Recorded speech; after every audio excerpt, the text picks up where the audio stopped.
This morning on The Dish, a pastry chef for two presidents. Growing up in Ohio, Bill Yosses was a lucky kid. His mother's specialty was making delicious pies, cakes, and other desserts, and baking would become his passion as well. After earning degrees in both hotel management and French, he became a pastry chef at top New York City restaurants. Then in 2007, during the Bush administration, he was named executive pastry chef at the White House, a job he held for 7 years into the second term of the Obama administration. Now he's joined another venerable institution as executive pastry chef at New York's legendary Four Seasons restaurant. Chef Bill Yosses, good morning. Welcome to The Dish. Thank you for having me. We've been staring over at this table during the whole show, waiting to dig in. What have we got? Great. Well, we could start out maybe with the caviar and creme fraiche on purple potatoes. Next, you have the marinated leeks with walnuts. The mashed potatoes are mixed with parsnips, one of my favorite vegetables, and very Ohio-based kind of dish, Midwest. Asparagus bagna cauda with an anchovy sauce, short ribs, and of course, not to forget, apple pie to finish up. Our fabulous drink. Oh yes, and we have the mad as hell cocktail. Which And we're not going to take it anymore. No. We're not going to take it anymore. This is my favorite cocktail name ever on The Dish. Cheers. Cheers. Cheers. My favorite Cheers. name when it comes to nicknames, the Crust Master. Yes, Not bad that's when true. a president gives you that designation. Right. It was really. I was honored to have that title. From President Obama. Yes. I mean, there's Secretary of States and there's cabinet ministers, but Crust Master has its own ring. When you first got the job in the White House under the Bush administration, do you remember getting that call? Oh, the call was very interesting because I thought it was a fake. I thought it was prank. To hang up the phone?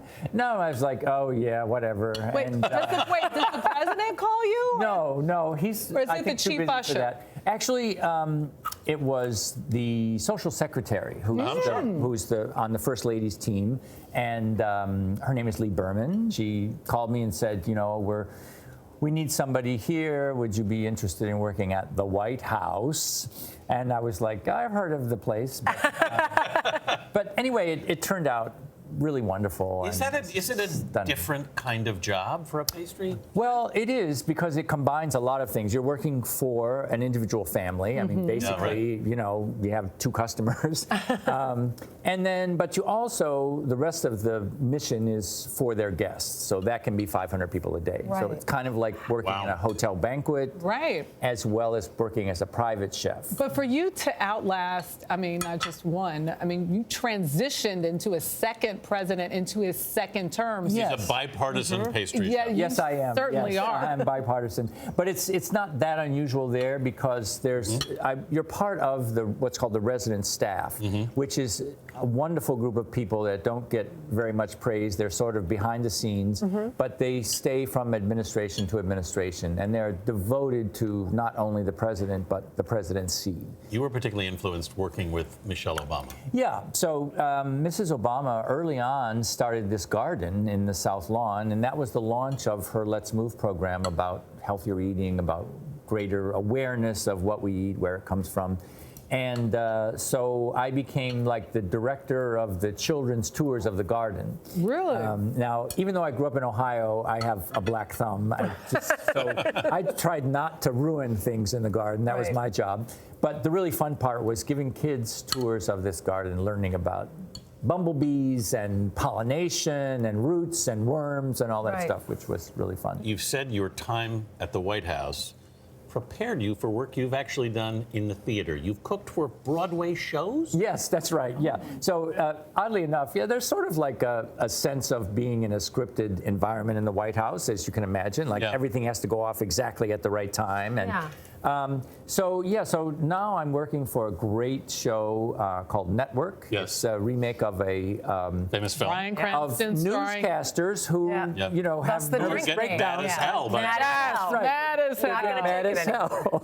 hell. So there's a restaurant on stage, so audience members can buy a ticket to sit on stage and have a 4-course meal that I cook. Wow, really? Yeah, and so there's interaction between the actors on stage and the audience members somewhat. That is cool. And the idea is to blend what is real and what is the screen. Now, how Right. much are those tickets? You get the show, you get 4 courses, caviar. Let me build it up here, but they are over $400. Wow, but that must be a fun show. It's so much fun. It's just a fascinating play to begin with because the dialogue really reverberates. It's from 1976, but you'll hear lines that could have been written yesterday.